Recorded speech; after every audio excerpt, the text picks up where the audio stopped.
నమస్కారం. Welcome to my channel. ఈ వీడియోలో ఏపీ ప్రభుత్వ పెన్షనర్లందరికీ భారీ శుభవార్త. సుప్రీంకోర్టు సంచలన తీర్పు విడుదల. దీనికి సంబంధించినటువంటి పూర్తి తాజా సమాచారాన్ని వీడియోలో తెలుసుకుందాము. వీడియోని ఎక్కడే గాని స్కిప్ చేయకుండా ఎండ్ వరకు చూసేయండి. అప్పుడు ఇన్ఫర్మేషన్ పూర్తిగా అర్థమవుతుంది. అలాగే వీడియో చూస్తున్న ప్రతి ఒక్కరు వీడియోకి లైక్ చేయండి ఫ్రెండ్స్. వీడియోని తోటి పెన్షనర్ మిత్రులతో అయితే షేర్ చేయండి. కొత్తగా మన ఛానల్ చూస్తున్నవారు ఇంకా ఎవరైనా సబ్స్క్రైబ్ చేసుకోకుంటే వెంటనే మన ఛానల్‌ని సబ్స్క్రైబ్ చేసుకోండి. దీని ద్వారా నేను చేసే లేటెస్ట్ వీడియోస్ అన్నీ మీ వరకు రీచ్ అవుతాయి. ఇంకా ఆలస్యం చేయకుండా వివరాల్లోకైతే వెళ్ళిపోదాము. ఫ్రెండ్స్ ఇక విషయానికి వచ్చినట్లయితే పెన్షనర్ల హక్కులపై న్యాయస్థానాల కీలక తీర్పులు ప్రతి ఒక్కరూ తెలుసుకోవాల్సిన సమగ్ర సమాచారము. పదవి విరమణ తర్వాత గౌరవప్రదమైన జీవితానికి పెన్షన్ ఒక ఆయుధ పట్టు. ఇది ప్రభుత్వం ఇచ్చే భిక్ష కాదు. ఒక ఉద్యోగి తన జీవితకాల సేవకు గాను ఆర్జించుకున్న హక్కు. అయినప్పటికీ చాలామంది పెన్షనర్లు తమ హక్కుల గురించి సరైన అవగాహన ఉండటం లేదు.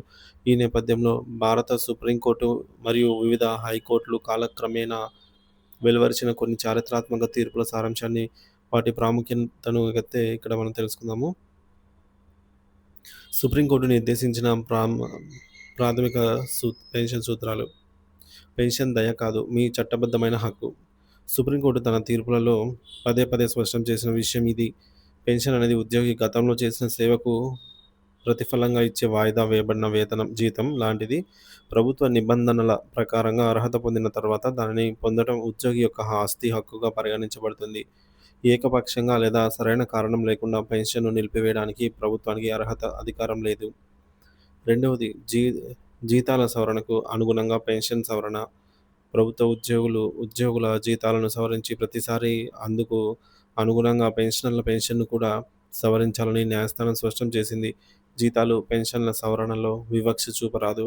పదవీ విరమణ చేసిన తేదీ ఆధారంగా పెన్షనర్ల మధ్య వ్యత్యాసాలు సృష్టించకుండా ఒకే ర్యాంక్‌లో పదవీ విరమణ చేసిన వారందరికీ సమాన ప్రయోజనాలు అందేలాగా చూడాలి. కనీస పెన్షన్ హామీ 50% మినిమం. నిబంధనల ప్రకారం ఒక ఉద్యోగి పదవీ విరమణ సమయంలో పొందిన చివరి మూల వేతనం లాస్ట్ డ్రాన్ బేసిక్ పేలో కనీసం 50% మొత్తాన్ని పెన్షన్‌గా చెల్లించాలి. ఇది పెన్షనర్లు కనీస ఆర్థిక భద్రతతో గౌరవంగా జీవించడానికి ఒక ముఖ్యమైన ఆధారము. నాలుగోది ఆర్థిక భారం ఒక సాకు. పెన్షనర్ల బకాయిలు చెల్లించడం వల్ల ప్రభుత్వ ఖజానాపై ఆర్థిక భారం పడుతుందనే వాదనతో పెన్షనర్ల చట్టబద్ధమైన హక్కులను కాలరాయడానికి వీల్లేదని సుప్రీంకోర్టు ఖరాఖండిగా చెప్పింది. పెన్షన్ చెల్లింపు అనేది ప్రభుత్వ ప్రాథమిక విధి. ఆర్థిక కారణాలను సాకుగా చూపించి దీన్ని నిరాకరించకూడదు.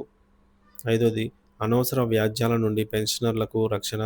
చిన్న చిన్న పెన్షన్ సంబంధిత విషయాలపై ప్రభుత్వాలు పదే పదే కోర్టులకు వెళ్లడాన్ని, వృద్ధాప్యంలో ఉన్న పెన్షన్లను అనవసరమైన వ్యాజ్యాలలో లాగడానికి సుప్రీంకోర్టు తీవ్రంగా ఆక్షేపించింది. ఇది పెన్షనర్లకు మానసిక, ఆర్థిక ఉపశమనాన్ని కలిగిస్తుంది మరియు వారి సమస్యల త్వరితగతిన పరిష్కారానికి దోహదపడుతుంది. కర్ణాటక హైకోర్టు చారిత్రాత్మక ఆదేశం. జీవన ధృవపత్రము, లైఫ్ సర్టిఫికేట్ గురించండి. పెన్షన్ భద్రత. ఇటీవల కర్ణాటక హైకోర్టు ఇచ్చిన ఒక తీర్పు వయోవృద్ధులైన పెన్షనర్లకు గొప్ప భరోసానైతే ఇచ్చింది.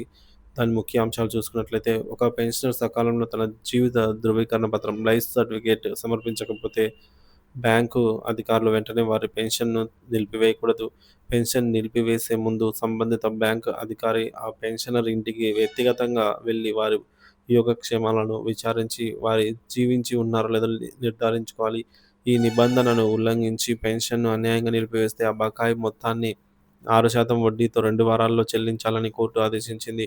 ఆ గడువు దాటితే వడ్డీ రేటు 18% పెరుగుతుందని అయితే స్పష్టం చేసింది. అంతేకాకుండా బాధ్యులైన బ్యాంకుపై 1,00,000 కూడా జరిమానా విధించింది.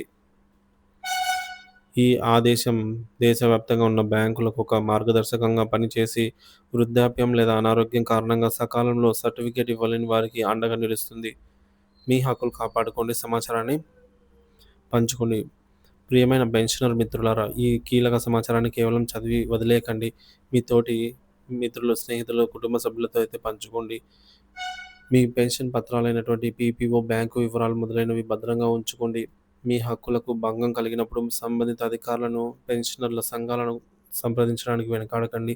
సరైన అవగాహన మరియు ఐక్యత మన బలం. మనందరం కలిసికట్టుగా మన హక్కులను కాపాడుకుందాం.